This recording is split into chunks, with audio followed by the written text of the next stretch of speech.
All right, 365 days of horsemanship, day 49. My goodness, I can't believe tomorrow is going to be day 50. That's so crazy, and I should be so proud of myself. 50 days every day is a real achievement. So I should be really pleased, which I am. I came up today, did my 12-hour shift.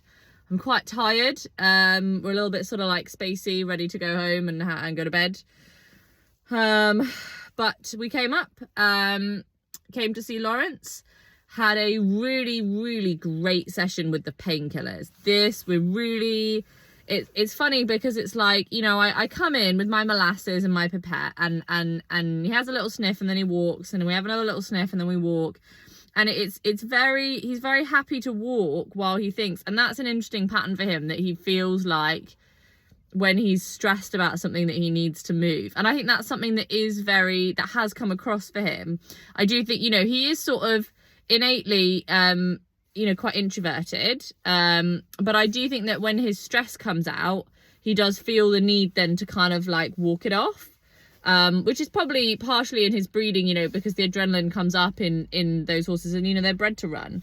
Thoroughbreds are bred to race. So I think, it's interesting to see him be skeptical about something and feel the need to move. He's also happy for me to come with him, and just keeping that relaxed mindset. And today, actually, for the first time, I was able to have him lick the pipette, actually squirt the medication, have him not like, react to it, and then continue licking it and just be in a really good place where it didn't feel like we were doing it for, because we really had to do it and that was it. Like, he really was getting into it, was really enjoying the whole process. And then when he had licked everything out and I was confident that he had taken all the medication, then I walked back to the gate to put the molasses the other side of the fence, and he walked with me, and that was really nice. It definitely just felt like there was a real breakthrough today with that, where he just felt more confident and less concerned, which was great. So I'm really happy with that.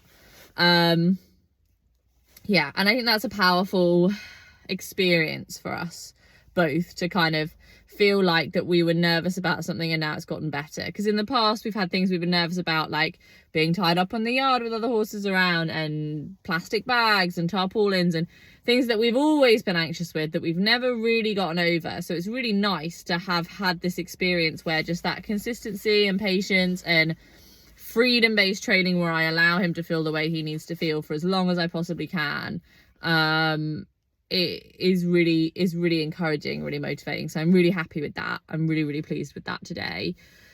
Then I was also able to work a little bit on mobilizing his neck, just in a kind of like in a rocking way, like Elsa was talking about potentially working on yields with him. And I just thought to myself, like, I didn't want to massage him today. He didn't really seem too into the massages anyway. So I came to the front, and instead of rocking his shoulder, I just tried to rock his face from side to side, just to like mobilize those upper cervical vertebrae, because that's definitely where he holds a lot of tension. And yeah, and that went quite nicely, actually. Kind of did a little bit of that. Harry was getting in the way a little bit, one of the other horses in the field, bless him.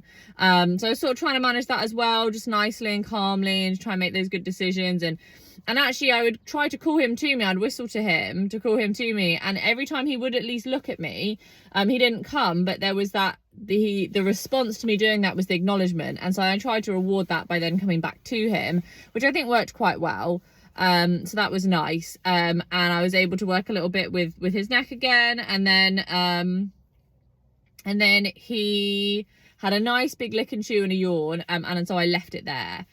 And I think that's something I'm really learning at the moment, is the power of leaving it on a good moment and not staying any longer and saying, yep, that's it. That's my good moment. That's it. I'm done, and not then waiting for the next one. And I think that is one of the things recently that has really propelled our relationship, and got us to these really good feelings, because I've been able to take that step back and stop worrying so much about the chronology that I've not been there long enough, and just go, oh, that was a really great moment, I'm leaving because I want to be associated with that. And then the consistency of being associated with that good feeling over a number of days has turned out to be really powerful. So I'm really pleased with that. Yeah, went to see Mia.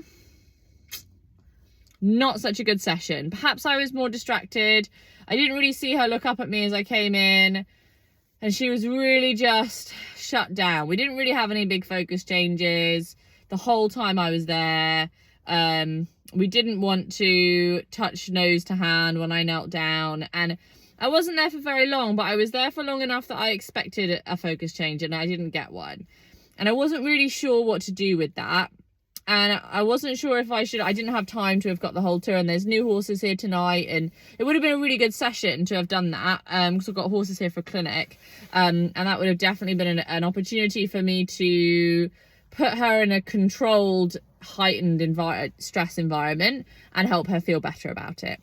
And over the weekend I would like to do that at least one time, and just come down towards the yard and just help her feel better about that situation, because that is really difficult for her. But tonight was just not the night. I'm super tired, and I don't know, I think with her again, and I said this yesterday, I just think I just feel like I need more time. Like I just don't have the bandwidth for it. I don't have enough energy left, after a 13-hour day at work, to come in and do a whole hour in the field with her and commit to giving her the time it takes. I don't have the right mindset to be able to do that. I'm going to be too impatient, and the energy's all wrong, and you have to work within your limits, have to work within your bandwidth at the end of the day. So it's just going to be interesting to see how it goes across the next couple of days. I need to do her plats as well, so I just need to have a think about what I'm going to do tomorrow, because I'm not really sure. I feel like we've hit a bit of an impasse. It just felt very distant today. She just felt very distant. She definitely looks a bit rounder as well, and the grass is probably coming through a lot today because it's rained quite a bit, so I've had some rain and some sun the last couple of days. So there's probably something in that as well. I don't know. We'll see. We'll see what gives. I don't know.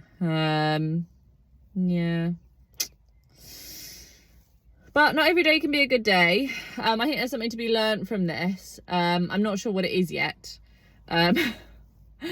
But I'm sure with time it will become clear. So I'm looking forward to that, at least. Looking forward to tomorrow and celebrating day 50. Hopefully I have a relatively okay day at work and I make it up here at a decent time. And I've got a little something left to give the horses in the evening.